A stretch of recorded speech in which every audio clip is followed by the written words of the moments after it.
Well, thank you for inviting Liam Herbert and me to come talk to you about our digital fluency project. This project was led and devised by Liam as part of our Information and Digital Literacy Working Group at Anglia Ruskin University Library. We're based in Cambridge. So to set it in context, information and digital literacy have been very important areas in the library for many, many years with an information literacy working group. But the JISC and EU frameworks have in more recent years influenced the degree to which these areas have been embedded more in institutional strategy.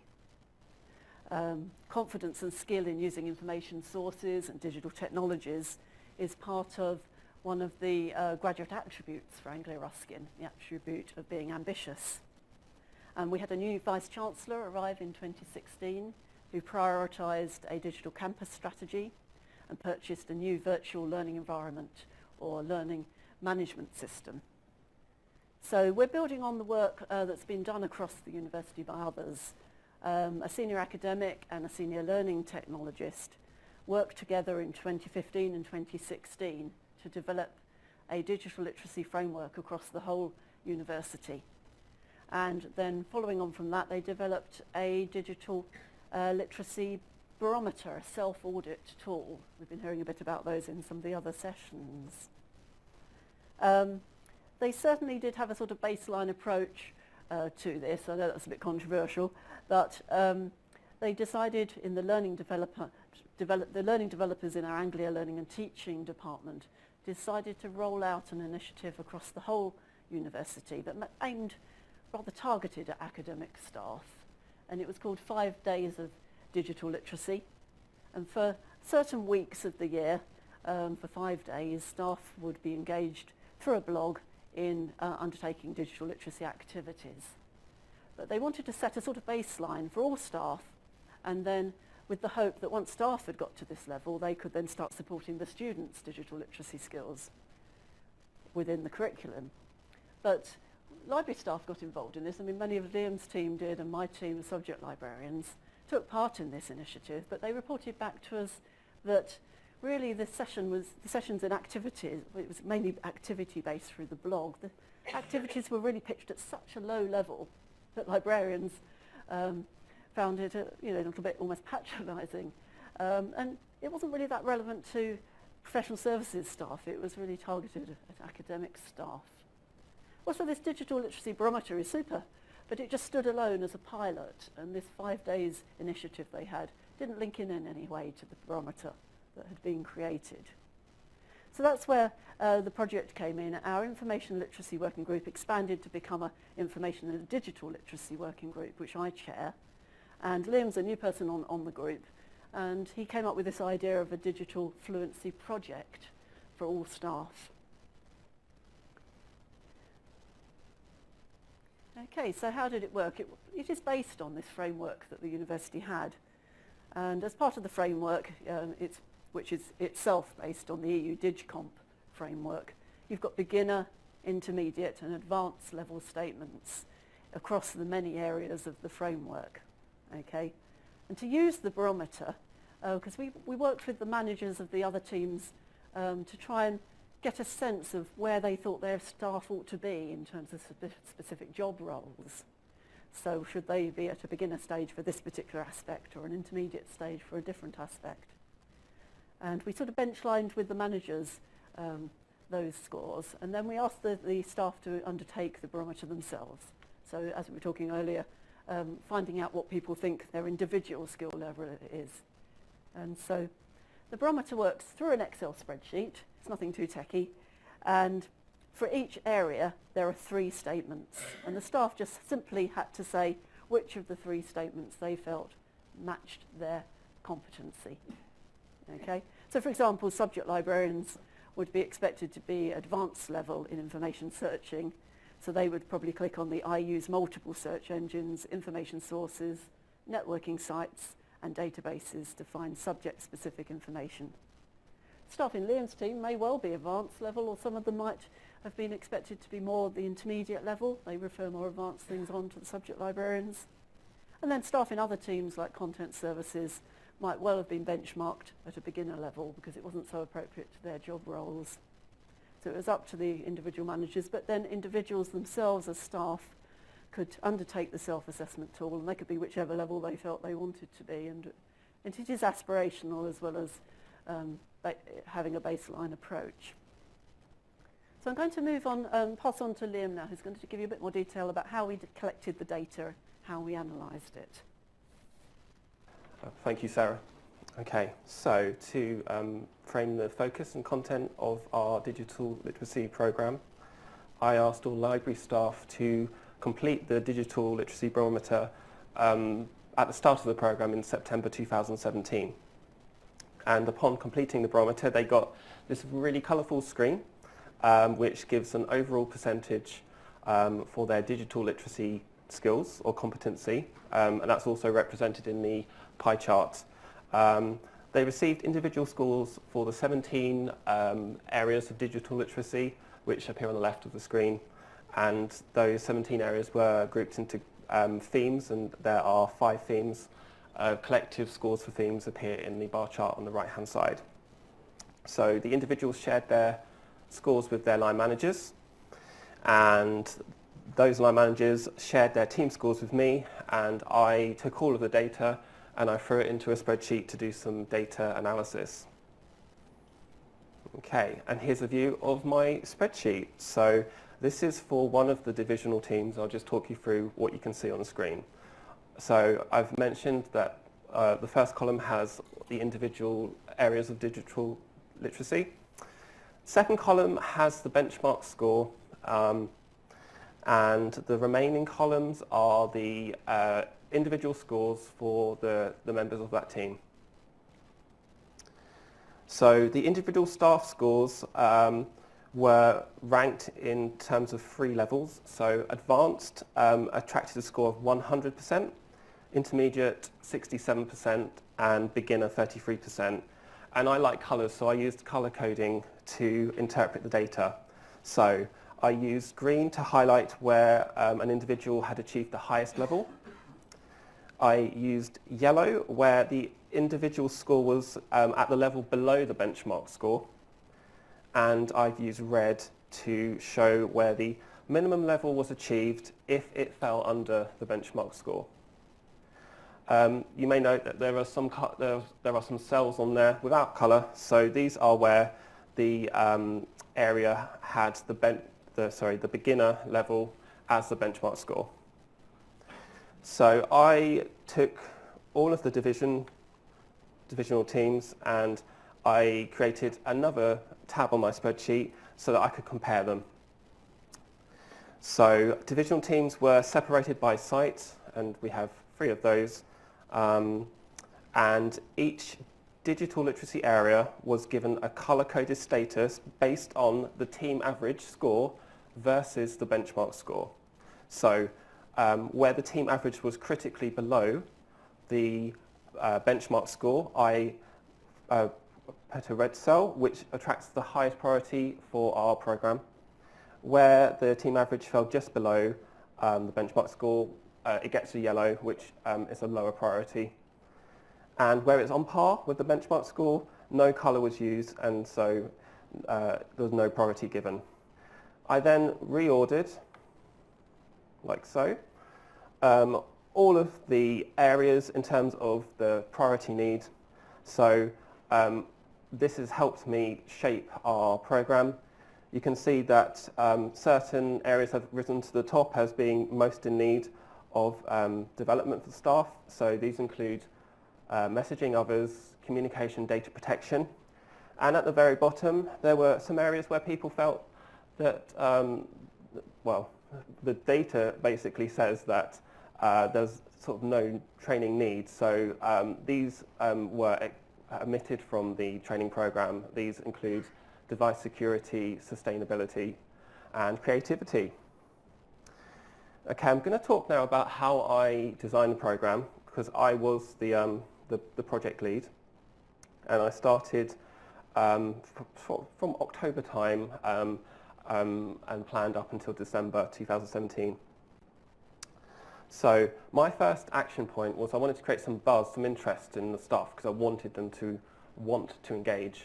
So I branded the program with a name, so that is Digital Fluency, and I created that lovely logo you can see, and that logo accompanies all of the communications and the training materials.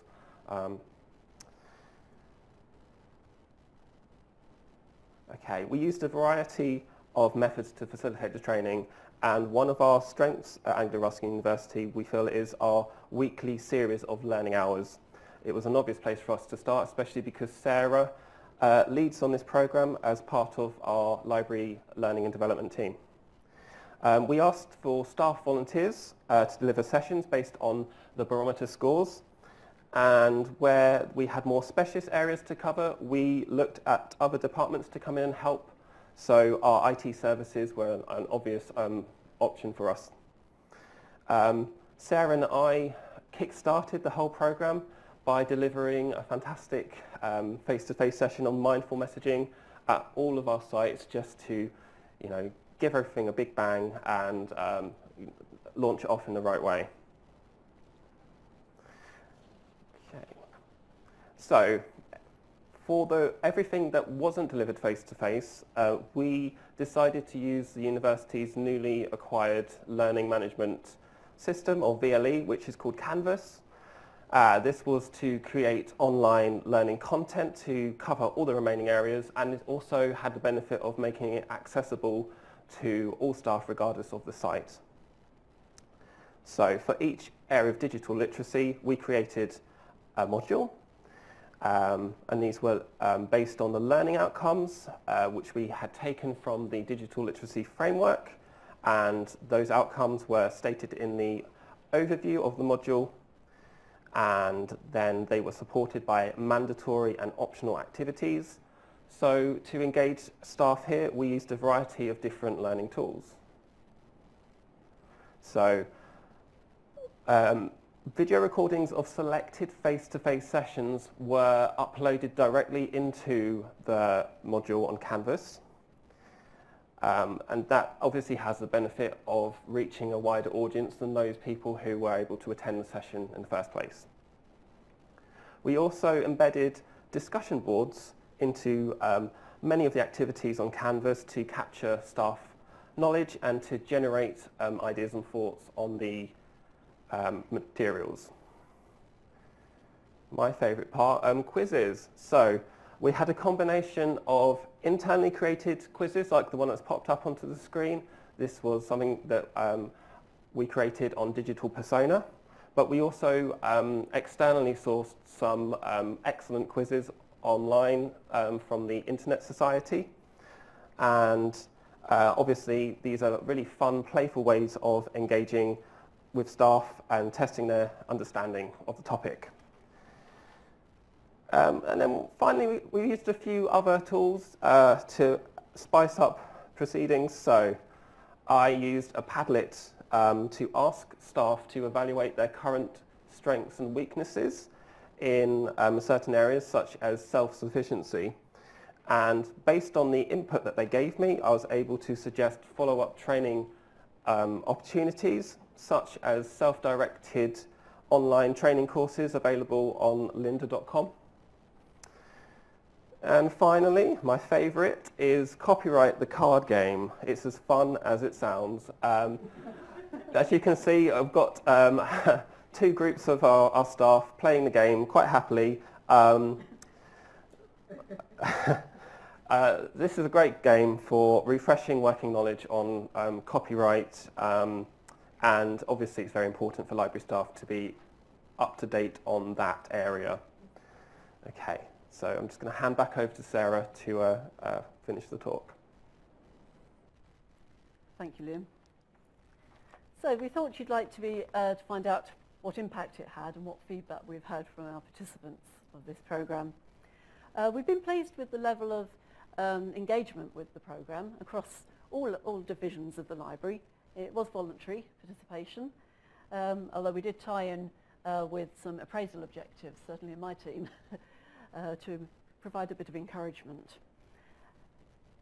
So we feel that these are interim results only at this stage. The staff do have until the end of July to complete those excellent online resources that Liam was talking about and to redo the digital barometer in order to give us a score after the programme, because we wanted to test it at the start and the end.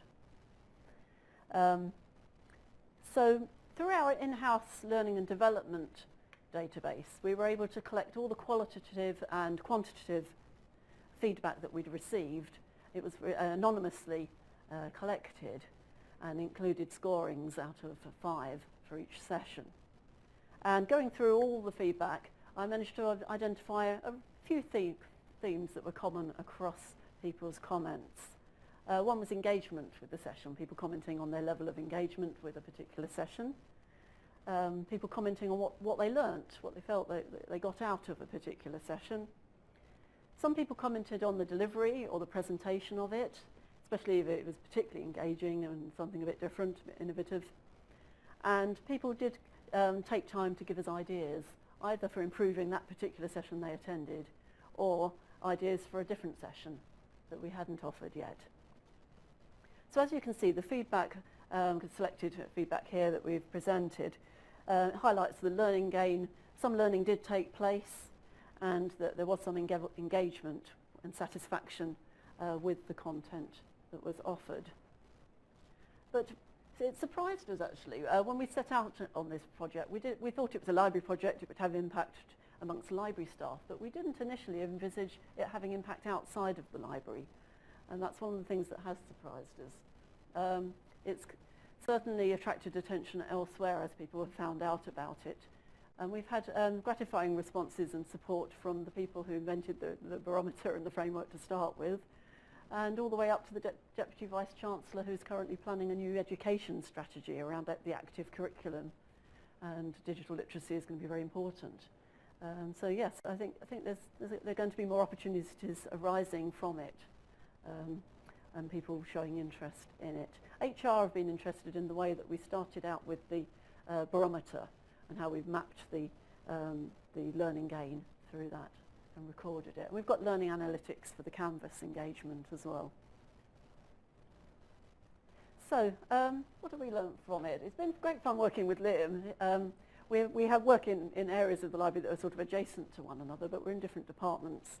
And so I think from our point of view, it's been good for cross-divisional collaboration. But I think the participants also found this. Sometimes in one area, there'd be a presenter from one area and the audience would be another area. And then at another session, somebody else would be the expert and the presenter. People get to meet other colleagues in an informal environment. So it breaks down those barriers that happen between divisions of an organisation. I think the work that Liam has done on Canvas has certainly been something I've been appreciative of. I lead on Canvas across the library, and Liam has shown the potential that Canvas has for us all in developing self-directed learning materials. So that our staff will start to realise that learning and development can be self-directed as well as coming along to face-to-face learning hours. Is there anything else you wanted to add, Liam? Yeah, I just wanted to add that I think it's important to have the sort of blended approach of self-directed online with the face-to-face, because this was a completely mandatory programme offered to staff, so there was no expectation for them to engage at all, and just having it solely online could potentially mean that people are far too busy to properly engage. So we had good attendance at all of our learning hours. And also on a sort of another point, I just wanted to mention sort of having use of Canvas for the staff was beneficial for us in terms of delivering frontline services and support for students, so they actually had a good idea of the student experience and what they're seeing when they are logging on to the Canvas. Yeah, I think I'd agree with that. That student point of view was useful. Some people hadn't used Canvas up to that point. I think we've got a little bit of time for questions. 10 minutes for questions. 10 minutes Wow. for questions. We brought along some little friends. If anyone would like to take a little friend home, This is bribery. it's bribery. We will award them for questions that we particularly like answering. I'm just curious about what was mindful messaging. Oh, Oh, okay. We tried to give all of our sessions a different sort of enticing name to try to get people to come along. Mindful messaging is it's a mixture of communication, messaging others, and netiquette. So thinking about how you communicate with your colleagues who are sat opposite you, thinking about how you phrase an email. So it was sort of a combination of different things. So the mindful was trying to be aware of who you're communicating with. and using Skype for chatting Yeah. as well as picking the correct communication tool for the job. Yeah. Hi. Just on that point, Hmm. how would you run a session like that? Would you be telling people how to do it? Would you be letting them talk to each other? Yeah. How does practicality work? Our learning hours are pretty much like teaching sessions. So at the start, Sarah and I did stress we're not the experts. Yeah. So everything that we said was sort of good practice or guidance that we would suggest. But we do throw in some activities. So I incorporated a game of Never Have I Ever. It's a drinking game that I don't know if people hear, but it didn't have any alcohol because we didn't have a budget, unfortunately. It's a library. But yeah, that was a really good thing because we were all able to sort of have our hand up and put one finger down if we could commit, say that we had never have I ever sent an email to all when I intended to send it just to 2 people. So we're not perfect, and that was the whole point of our exercise. But yeah, a mix of teaching and interactive activity is sort of key to that. Hello. At Kent, we're being pushed more towards online learning and getting away from face-to-face.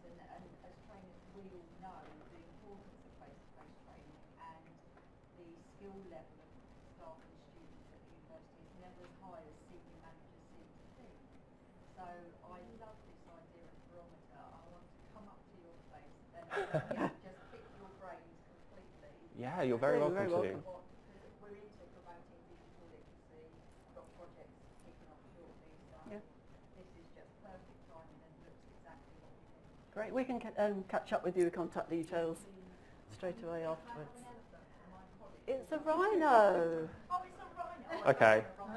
We'll give you a I think choice. we've got 3 rhinos. Do you want a blue or a purple? I'm a 10. Okay, the sorry. purple one. Is Okay, You get the purple one because you asked the first question. we'll get you a rhino at the end. Sorry, did you have a question for us? Yeah, just going back to your skills analysis. When you were analysing the data, you said that you disregarded some topics because staff themselves didn't think that they were important or there wasn't a need there. Yeah, But institutionally, there is surely a need for things like creativity. absolutely. Yeah, you've got to remember that this was like self-graded by the staff members themselves, and I think the 3 that identified as the ones we omitted from the programme, they were set at the lowest beginner level for the benchmark.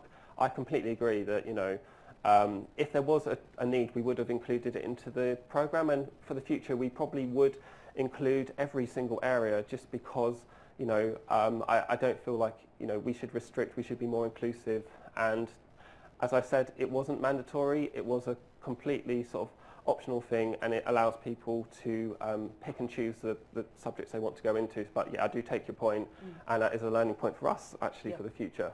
Well, I manage the Learning Hours programme, and we might pick up those areas that weren't addressed in the digital fluency programme just through a normal learning hour. I take your point. We'd probably get staff from IT services to come and help deliver some of those areas. Yeah. Oh, more questions.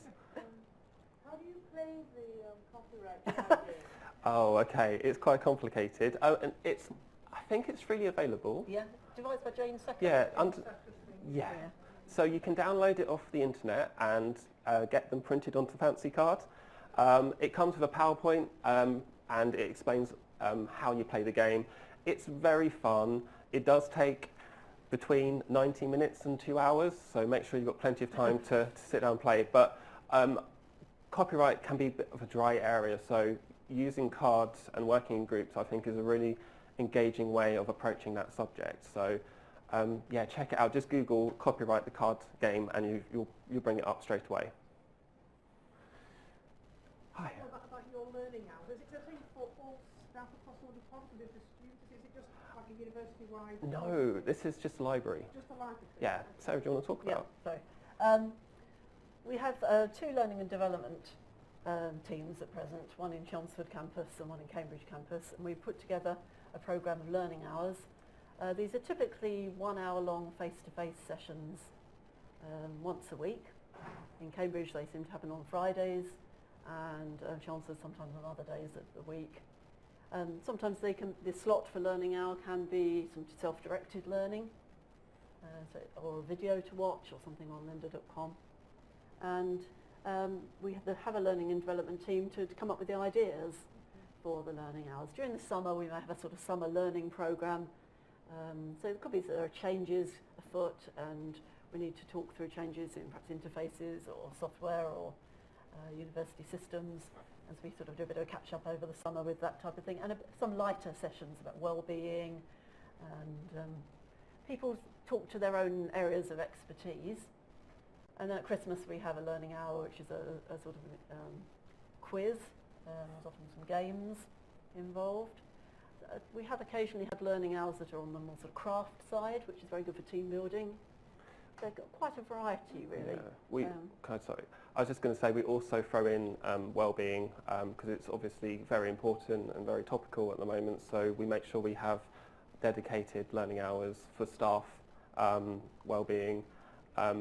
We don't extend the learning hours outside of the library currently, and we don't sort of have students in them, but I think that may be something we could potentially look at. Well, that's all changing because we have these students transforming Anglia Ruskin services, STARS, library STARS. It's the idea of involving the students as partners, and some of these students are going to have the option to come to some of our learning hours in the future. So it's possible. What was that called? Students transforming? Anglia Ruskin services. So if you Google library STARS and then Anglia Ruskin, you should be able to get to the details. I was just wondering, do you make a separation between your learning technologies and your research technologies when you're providing digital skills and digital literacy courses or support? Can you give me an example? Well, those particular either departments, divisions, or faculties that are focused on research and initiatives, either with externals or within the university itself, should be in an area where Anglia Ruskin is really focused on at the moment. Those types of skills that either the staff, the supporting staff, or the academics themselves would need to be able to use research technology more effectively. We have a research services manager who would be looking into that sort of area, I think. I'm just wondering if we make a distinction between teaching digital skills, kind of technologies and those kinds of things, and integrating those, and research, or if they're blended, meaning combined. Well, I suppose what we've been talking about today are some initiatives just for library staff, not for anybody in academic staff or researchers or students. So it's just been focused just on the library staff at the campuses. The library staff supporting researchers? But my team of subject librarians support researchers and students and academic staff, and that's a sort of separate area of their role. It's really outside the learning hour programme because that's just focusing on the library staff themselves and what their CPD needs are. But yes, our Refresh programme looks at the needs of academic staff in terms of research skills. Okay, I think that's time up, yeah.